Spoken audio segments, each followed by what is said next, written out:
I never thought I'd see her again. Not after the way I left. Not after the way I convinced myself she was better off without me. But there she was. My ex-wife. The woman I once swore to protect. And she wasn't standing in the warmth of a home. She wasn't surrounded by family or safety. No. She was on the street. In the pouring rain. Her clothes clung to her frail, shivering frame. Her legs, once strong, graceful, were now useless beneath her. She was begging, with 2 tiny babies pressed against her chest, my children, twins. And in that moment, my world shattered. You'd think I would run to her. You'd think I would pull her out of the storm, wrap her in my arms, and swear to never let her suffer again. But instead I froze. Because the truth is, I was the reason she was out there. I was the reason she was broken, and the reason she hated me. What happened to her? How did the woman I once loved end up crippled, abandoned, and begging for survival? And why? Why did she still carry my name on her lips even when she cursed me through tears? This is the story I never wanted to tell. Because in telling it, I admit what I did. And once you hear it, you may never forgive me either. But maybe the truth will set her free. I know what you're asking. How could a man abandon his wife? How could he leave her disabled, helpless, with children he didn't even know existed? Was it cruelty, cowardice, or something darker? Something I've never confessed. Until now. This isn't just a story about betrayal. It's a story about love, greed, and choices that can haunt you for the rest of your life. And as you follow me through every twist, every secret, every sin, you'll learn the truth. But before we dive deeper, let us know in the comments where you're watching from. We'd love to hear from you. And don't forget to hit that subscribe button so you never miss any of our upcoming videos. When I first met her, she wasn't the woman you see shivering in the rain. No, she was radiant. Her smile, it had this power. The kind of smile that could disarm anger, melt fear, and make the world feel less cruel. I was a young man back then, chasing money, chasing status, chasing anything that made me feel like more than the broken son of a drunk father. And she was everything I wasn't. Gentle where I was rough, patient where I was reckless, hopeful where I was bitter. I used to tell myself she deserved better, but selfish as I was, I kept her anyway. I remember the night I proposed. We were in a diner off a quiet road, the kind of place where the jukebox still worked and the smell of coffee hung in the air. I didn't even have a real ring then, just a thin silver band I bought with the last few bills in my wallet. She cried when she said yes, not because of the ring, not because of the setting, but because she believed in me. She believed in us. And for a while, I believed too. We weren't rich. We didn't even have much to start with. But we had love, and for her, that was enough. We lived in a small apartment, peeling wallpaper, creaky floors, and a heater that barely worked in the winter. But she filled that place with warmth. Her laughter echoed against those old walls like music. I'd come home from my shifts at the factory, and she'd be there cooking, humming to herself, talking about dreams we hadn't even dared to put into words. She wanted kids, a house with a garden, a life that was simple, but ours. And me? I wanted to give it to her. I wanted to build her a palace, crown her my queen, and prove to the world I wasn't the worthless man my father had raised. But dreams, they don't feed you. And love, as beautiful as it is, doesn't pay the bills. That's when the cracks began to show. I started taking extra shifts. Then I started gambling what little I had, telling myself I could double it, triple it, make enough to give her more than scraps. Sometimes I won. Most times I lost. But I never told her. Not about the gambling. Not about the nights I spent drinking away shame. Not about the debt collectors that started circling like vultures. She saw me tired. She saw me bitter. But she never complained. Instead, she pressed her hand against mine and whispered, "We'll get through this. Together. Together." But the truth is, I wasn't really with her anymore. The night it all changed, I remember it too clearly. We were arguing, loud, ugly words that neither of us really meant. She told me I was slipping away. I told her she was ungrateful. She wanted love. I wanted silence. I stormed out, got in my car, and drove away into the storm. I thought I was proving a point. Thought I was showing her I didn't need to be chained to the life we'd built. But what I didn't know was that it would be the last night she'd ever walk on her own two legs.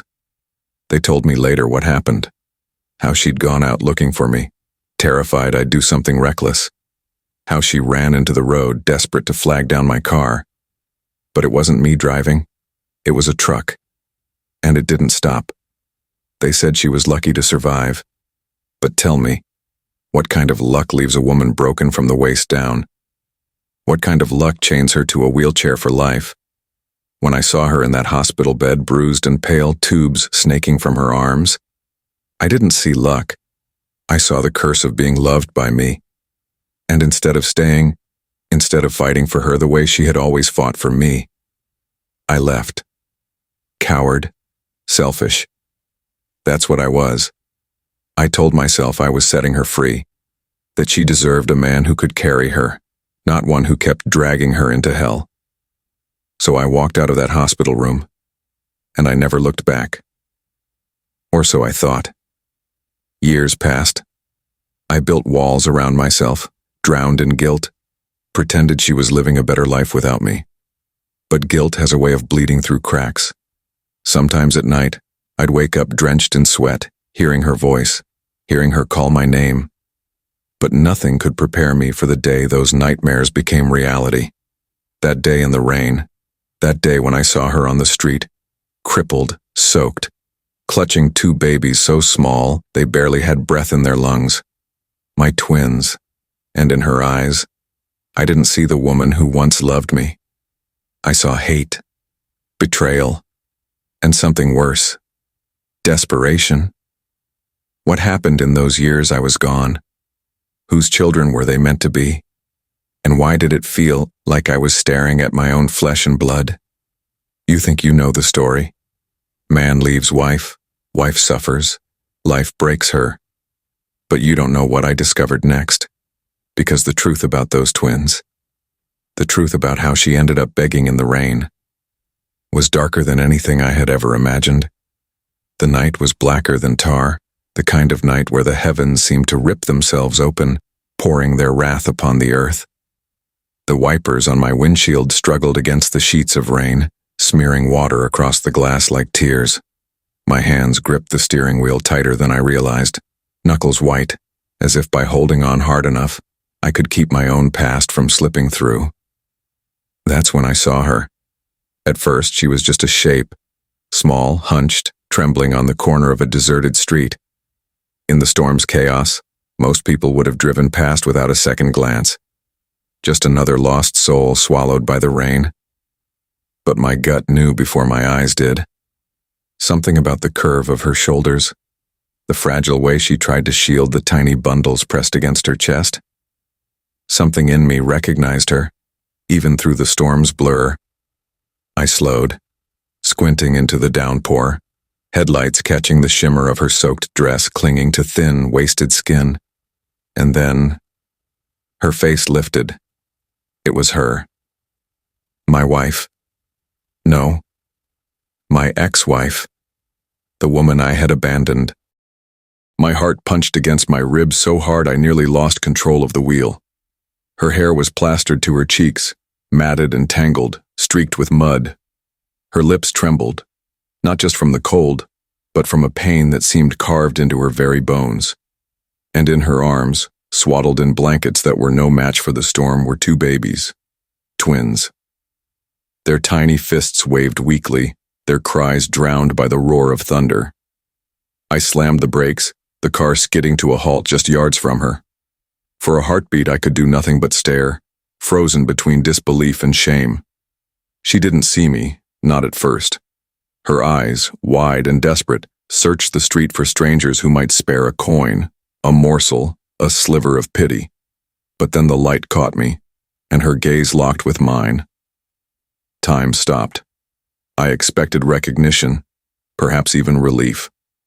But what I saw instead was something colder. Fear. She clutched the babies tighter, curling herself around them as if to shield them from me. From me, their father. The storm faded into silence inside my head. All I could hear was the thundering question. Why? Why was she out here? Why was she broken? And why, in God's name, was she afraid of me? I stepped out of the car, the rain instantly soaking me to the bone. Each drop felt like a needle, punishing me for every mistake, every choice that had led us here. "Is it you?" I whispered, my voice barely audible over the storm. Her lips parted. For a moment, her eyes softened, as though she might collapse into my arms, let me carry her out of the nightmare. But then, she flinched back, and the words tumbled out, sharp as broken glass. "You left us to die. Us. Not me. Us." Her gaze fell to the twins, their small faces pressed against her chest, their whimpers muffled by soaked cloth. My stomach twisted so violently I thought I might collapse right there on the pavement.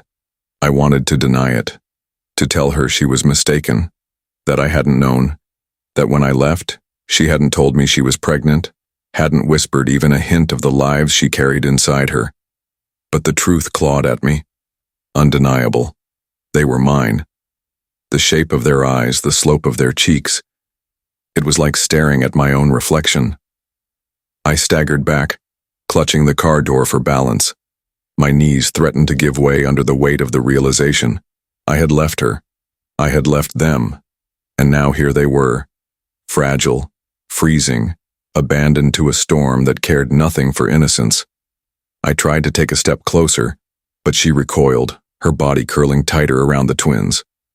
"No," she rasped, her voice raw and ragged. "Don't touch them. Don't you dare." My chest caved in at the venom in her tone. The woman I had once loved, the woman who had once whispered my name like a prayer, now spoke to me as though I were the very devil. And maybe I was. My mind raced. 1,000 memories flooded back.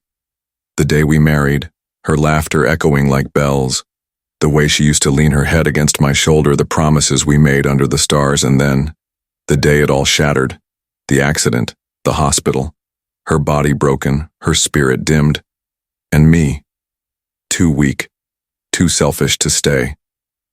I told myself then it was mercy, that she didn't need to see me drown in my own guilt, that she was better off healing without the weight of my shame.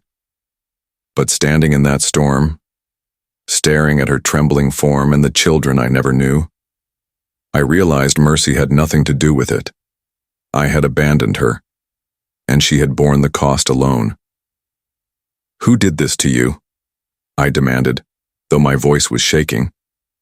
She looked at me, eyes hollow, lips trembling as though holding back a scream. And then just as quickly she dropped her gaze, clutching the twins tighter. That's when it struck me. This wasn't just about me leaving. She was hiding something darker. Her fear wasn't just of the storm, it wasn't even just of me. It was of something or someone else. I tried again, my voice cracking with desperation. "Please, tell me what happened. Tell me who did this." But she only shook her head violently, as if speaking the truth aloud would summon a monster out of the rain. And in that silence, I understood something terrible. She wasn't just begging for money.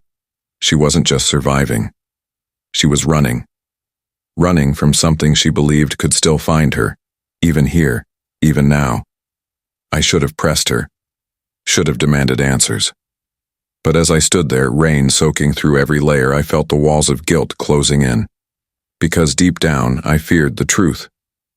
What if I had been the cause?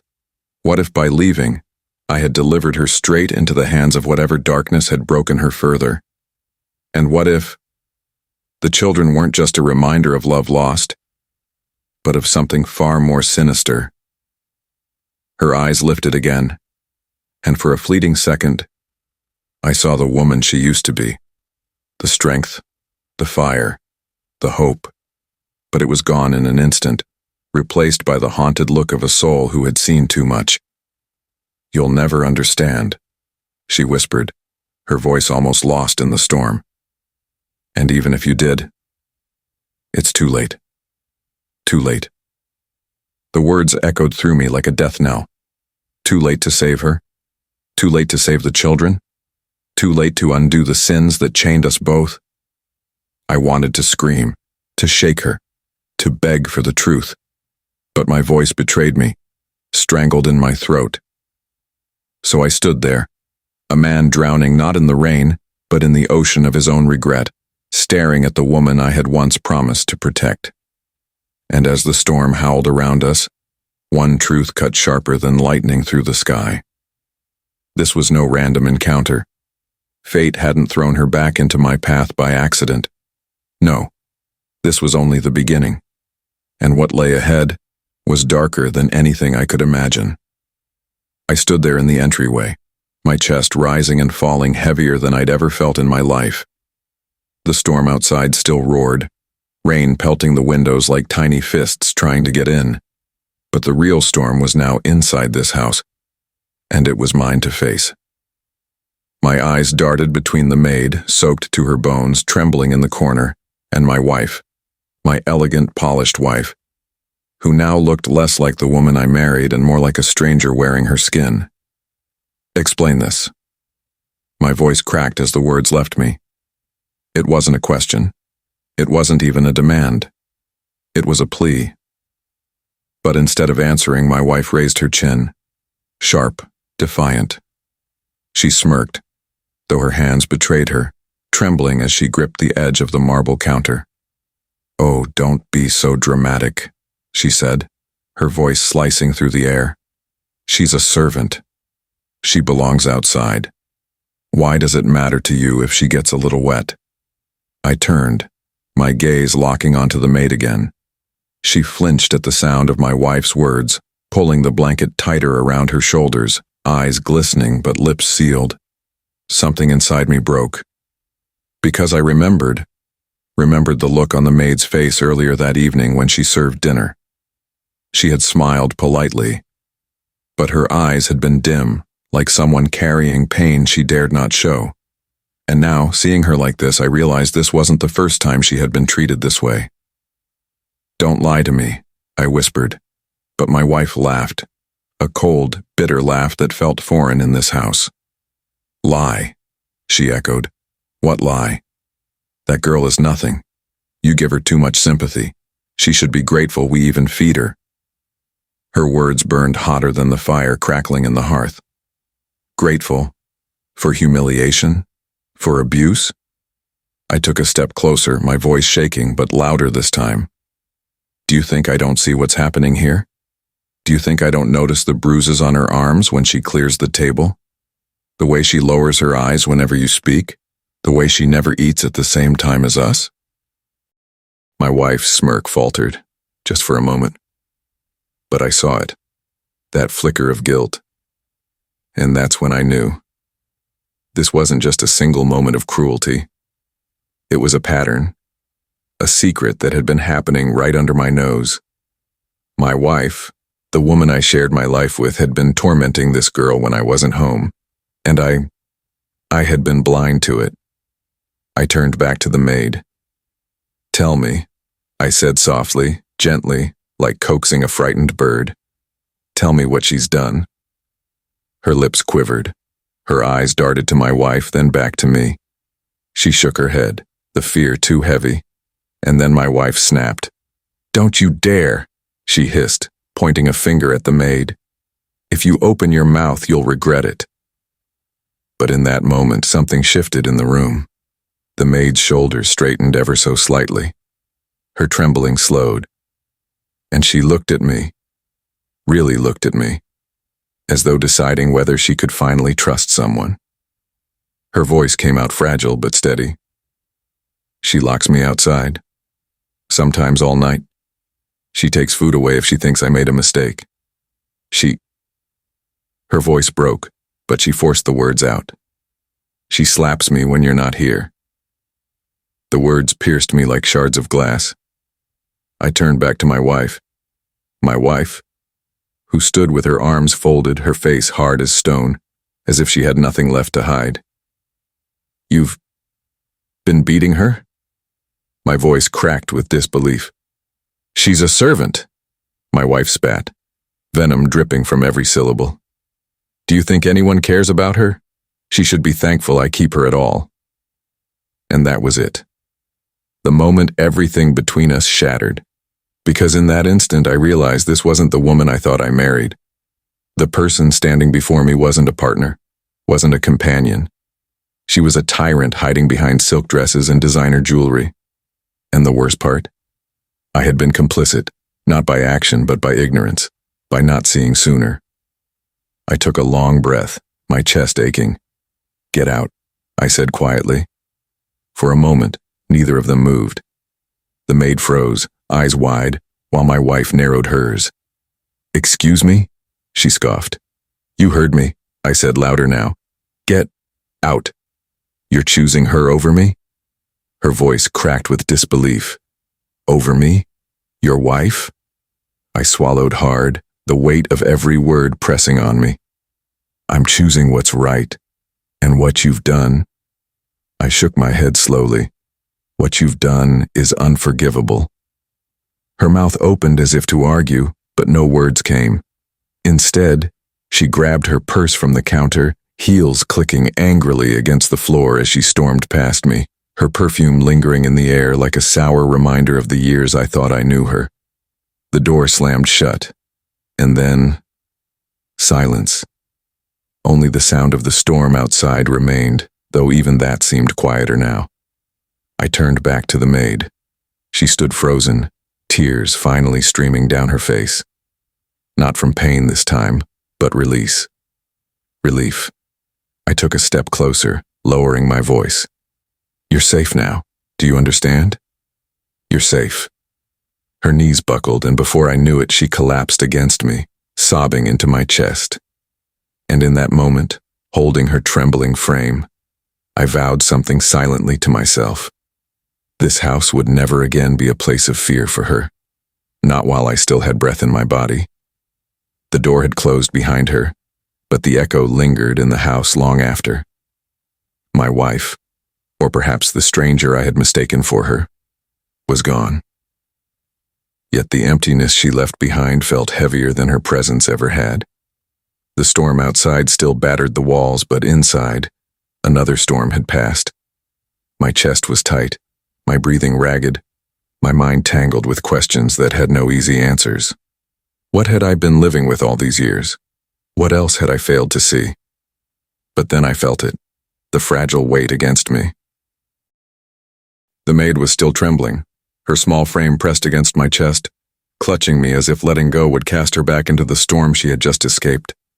Slowly, carefully, I guided her to the armchair by the fire. Sit, I whispered, my voice gentler now, almost fatherly. You need warmth. She hesitated, her eyes darting as though expecting punishment for obeying. My throat tightened at the realization. This young woman, had been conditioned to fear even the smallest kindness. When she finally lowered herself onto the chair, I draped the thick wool blanket over her shoulders. Her fingers clutched it tightly, like it was the first gift she'd ever been given. Tell me, I said softly, crouching down so I was eye level with her. How long? Her lips parted, then closed again. She shook her head. The silence between us stretched, broken only by the fire's gentle crackle.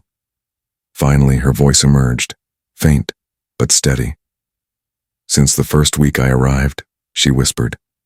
She didn't like me, said I reminded her of someone she hated. I never asked who. I just tried to do what I was told. Her eyes shimmered in the firelight, and I felt something twist inside me. Shame, anger, sorrow. All this time, I muttered, pressing a hand against my forehead. And I never knew. You weren't here, she said quickly, almost defending me. You travel, you work.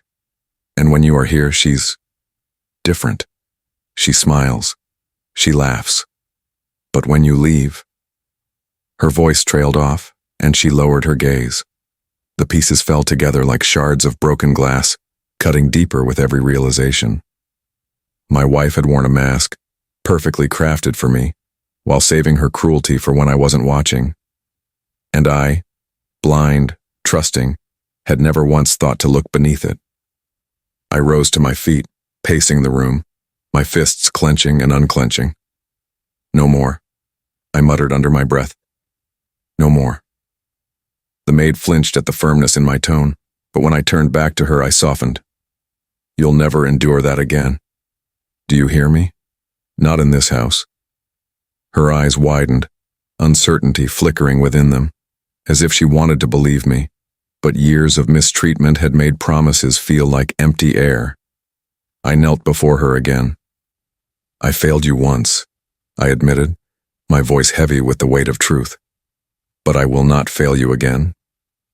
Her lower lip trembled, and for the first time, I saw something bloom in her expression. Hope. Fragile, like a candle flame in the wind, but hope, nonetheless. We sat there for what felt like hours, the fire slowly burning down, the storm outside beginning to ease. Eventually her head tilted sideways, her eyes fluttering shut, exhaustion overtaking her. I let her sleep. But I did not. Instead, I stood guard, my mind racing, my heart heavy, my spirit resolute. The next morning, the house felt different, lighter, though the air still carried the tension of what had transpired. Sunlight spilled through the tall windows, illuminating the parlor where she still slept, wrapped in the blanket I had given her. I brewed tea in the kitchen, something I hadn't done in years. My wife had always insisted the staff handle such things, but she was gone now, and I found a strange comfort in the simple ritual. When the maid stirred awake, her eyes fluttered open to the sight of me setting a steaming cup on the table beside her. She sat up quickly, alarm flashing across her face. You didn't have to, she began, but I cut her off gently. I wanted to, I said. For a moment, silence stretched between us again, but this time, it wasn't heavy. It was tentative, like the first fragile bridge forming between two shores long divided. You must have family, I said, studying her face. Someone who wonders where you are, who worries for you. Her expression darkened, and she shook her head. No, no one. The word struck harder than I expected. No family, no safety net. That meant my wife hadn't just been cruel. She had preyed on someone with nowhere else to go. I swallowed hard, making a decision in that instant. Then you have me, I said firmly. Her eyes widened, startled. I don't understand. You're not just the help, I said, my tone resolute. Not anymore. From this day forward, you're part of this household, not beneath it, not outside in the storm, part of it. She blinked rapidly, her hands tightening around the teacup. For a moment I thought she might cry again, but instead, a small, hesitant smile tugged at her lips. It was the first time I had seen her smile without fear behind it. And it lit something inside me. Days passed.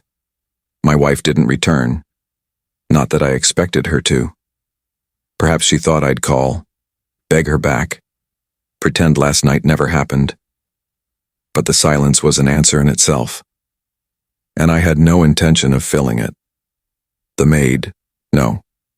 The young woman whose name I finally learned was Elena, began to change before my eyes.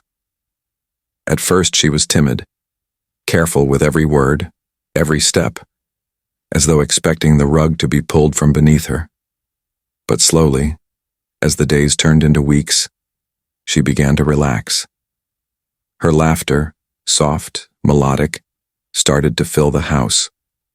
She walked with her head a little higher, her shoulders less burdened, and for the first time in years the house felt alive. Not because of the wealth or the furniture or the grand chandelier in the foyer, but because kindness had returned to it, and with it, peace. Yet beneath that peace, I carried a heaviness still. A question I couldn't shake. How had I not seen it sooner? How had I missed the suffering that had been right before me? At night, as Elena retired to her room, I would sit alone in the study, staring at the flicker of candlelight on the desk. And every night I made the same silent vow. Never again. Never again would I allow cruelty to flourish in the shadows of my home. Never again would I let someone suffer because of my blindness. The storm had passed, but its memory would forever fuel me. Because the truth was simple. A home without love is nothing more than walls and a roof, and I would never allow this home to be loveless again. The days turned into weeks, and the storm that had shaken my home that night became a memory, but one that refused to fade. Every morning I would rise earlier than before. The silence of dawn became my companion. I would walk past the guest room door, the room that had once felt like a prison to her, and I would hear gentle sounds of life, Elena humming softly, or the faint scrape of a chair as she began her chores. Only now, they were no longer chores demanded by cruelty. They were tasks she did freely, on her own terms, and every day, I felt a pang of guilt and pride interwoven. Guilt for not seeing sooner, pride for finally doing something right. One evening, as I sat on the porch watching the horizon bleed into gold and crimson, Elena stepped outside carrying a tray. She had prepared tea, something I once thought was beneath her, but now she did it willingly, as if it were a gesture of gratitude. She placed the tray down and hesitated, as though uncertain whether she should sit. I gestured to the chair beside me. "Please," I said, "join me." Her eyes widened slightly, then softened. She sat, folding her hands neatly in her lap before lifting the cup. For a long while, we said nothing. The cicadas filled the air, their rhythmic call blending with the whisper of the evening breeze. Finally, she spoke. "Do you ever think she'll come back?" The question hung between us like a heavy curtain. My grip on the teacup tightened. "She might," I admitted. "But if she does, it won't be to the home she left. This place has changed." Elena looked at me, searching my face for something I wasn't sure I could give. Certainty. Perhaps she feared my resolve would falter, that I would welcome my wife back with open arms, erasing all that had been done. But I didn't waver. "I won't allow her cruelty here again," I said firmly. "If she returns, she'll find a door closed to her." Elena exhaled slowly, and for the first time I saw relief.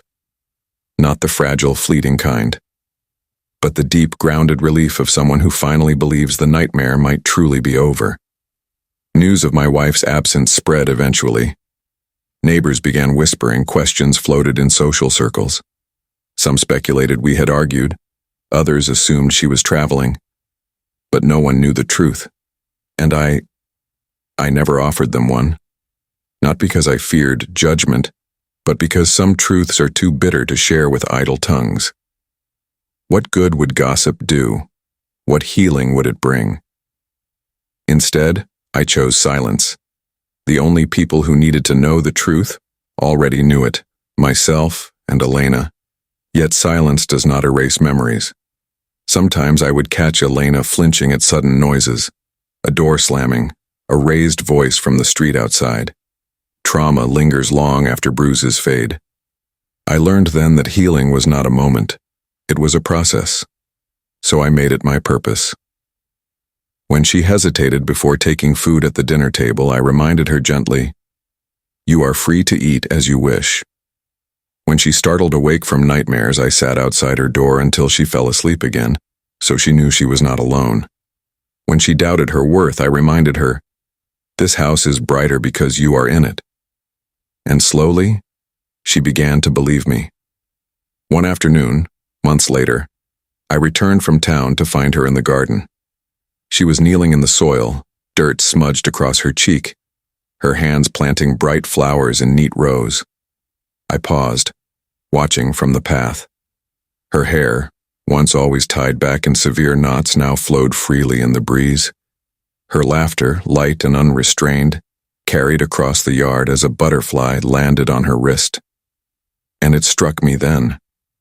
She was no longer the trembling maid shivering in the storm. She was Elena, whole and alive, rebuilding herself one small joy at a time. I felt my chest tighten, not with guilt this time, but with something else. Gratitude. Gratitude that fate, cruel as it had seemed that night, had given me the chance to right a wrong. Gratitude that kindness, though delayed, still had power. But the world has a way of testing resolve. One evening, as the sun dipped low, a letter arrived. The handwriting was unmistakable. It was from her, my wife. I broke the seal with trembling fingers. The words inside were sharp, venom laced with self-pity. She accused me of betrayal, of weakness, of choosing a servant over her. She demanded return, demanded restoration. My heart pounded as I read, anger simmering beneath the surface. For a moment, old doubts stirred, the weight of years together, the vows once spoken. But then I looked up, and I saw Elena standing in the doorway watching me with quiet fear. I crumpled the letter in my fist. Without a word, I tossed it into the fire. The flames devoured it eagerly, the paper curling into ash. I turned to her. "She won't hurt you again," I vowed. And for the first time, I felt not just like a husband wronged, but like a man reborn. Time moved forward. Seasons changed. The storm of that night became a story only the walls of this house remembered. But I carried its lesson in every step, every breath, every promise I made thereafter. Because I had learned something that can only be taught by failure. It is not enough to love blindly. One must love vigilantly. A home is not safe because of wealth or walls or vows. It is safe because compassion dwells within it. And that is what I would guard for the rest of my days. I thought the storm was behind us. Months had turned into a year. Life inside the house had softened. Laughter returned to the halls. Peace replaced shouting. And for the first time in what felt like forever, the walls felt like home. But fate has a way of testing whether we've truly changed. It was a rainy evening, much like the night everything had shattered. I was returning from town when I spotted something near the church steps. A woman, sitting low, shivering in the downpour, two small children clutched against her chest. At first, I nearly kept walking. Poverty was not unusual in those streets. But something about the way she held those babies, the desperation in her eyes, it stopped me cold. I stepped closer, and then my heart dropped. It was her, my ex-wife.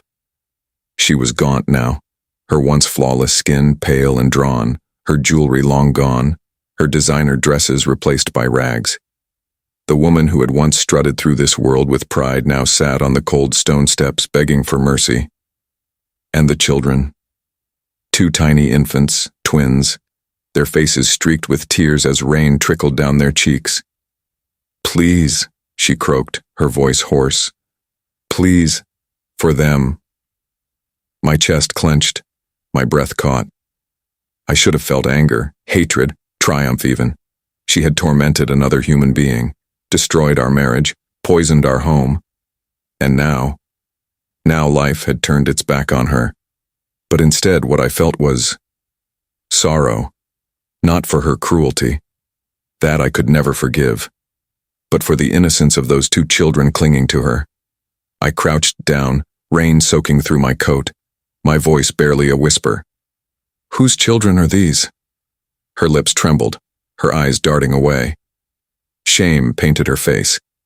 "They're mine," she admitted. "Mine, and his. His. Some nameless man who had come after me. A man who, clearly, had abandoned her when she needed him most. I looked at those children again, Their small hands, their frail bodies, they deserved none of this. And in that moment, a memory struck me. Elena, that first night, shivering in the storm, the look of fear, the weight of humiliation, the exact same look now mirrored on my ex-wife's face. The world. It has a way of circling back, doesn't it? I took a long breath, wrestling with the storm inside me. Part of me wanted to walk away, to leave her in the very place she had left others, to let her taste every ounce of the cruelty she once dished out. But another part, the part that had grown since that night, whispered something else. Compassion. Not for her, but for them. Those babies.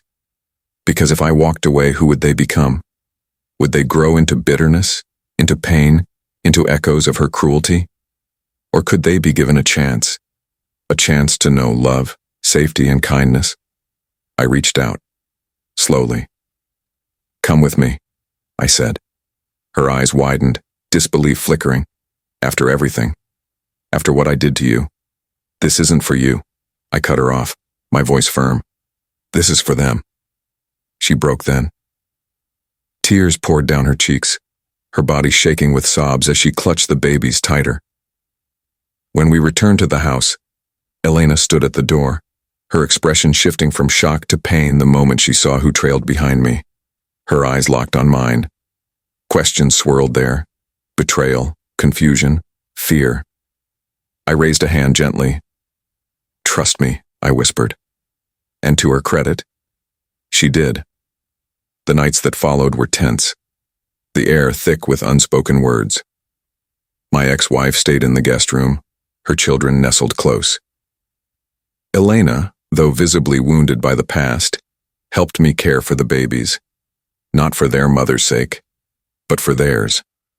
And slowly, something remarkable happened. Elena began to see them not as extensions of the woman who hurt her, but as innocent souls needing love. She rocked them to sleep, sang them lullabies, and when they cried, she was often the first to rise. I watched her, awed, because despite all she had endured, despite the scars carved into her spirit, her heart remained pure, stronger than mine even. One evening, as I tucked the twins into their makeshift cradle, Elena joined me. You brought her back, she said softly, not accusing, not angry, just stating. I nodded, unable to meet her eyes.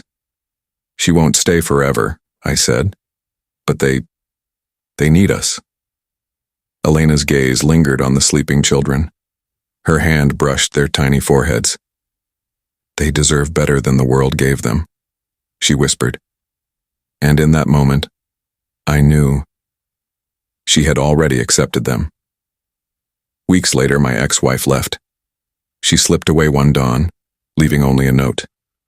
Her words were short, sharp, filled with the same pride that had once defined her. I cannot live in pity. I cannot live under your roof. The children are yours now, since you seem to care for them more than I ever could. No goodbye, no apology, just abandonment. And strangely, I wasn't surprised, because some people never change. But I had. We had. Elena and I raised those twins as if they were our own. And though the path was hard, nights filled with cries, days filled with questions, and there was joy too. Joy I hadn't felt in years. And in watching her, Elena, nurture them, I saw the final truth. She was not the servant. She was not the victim. She was the heart of this home, the strength that carried us all. And I realized love does not always come in the form we expect. Sometimes it arrives broken, wounded, scarred, but more powerful than anything else. So here I sit, years later, with the storm long behind me. The twins laugh in the garden. Elena smiles beside me, and for the first time I understand what family truly means. Not blood, not vows, but choice. The choice to protect, to forgive, to love. And that is the choice that saved us all. And so, here I stand, a man stripped of pride, wealth, and every illusion I once clung to. I thought life was about control, about winning. But in reality, life has a cruel way of showing us what truly matters. It took me losing everything. It took me seeing her in the rain, weak, disabled, but stronger in spirit than I ever was, to realize family is not replaceable. Love is not disposable. I don't know what tomorrow holds for me, but I do know this. If you ever find yourself about to give up on someone, remember my story. Don't wait until the rain washes away your last chance. Tell me, what would you have done if you were in my place? Would you have walked away or would you have stayed? Share your thoughts in the comments. I want to hear them. And if this story struck something in you, don't just leave it here. Like this video, share it, and subscribe. Because there are more stories, real stories, that will make you question everything you thought you knew about life, love, and loss. This is not the end. It's only the beginning.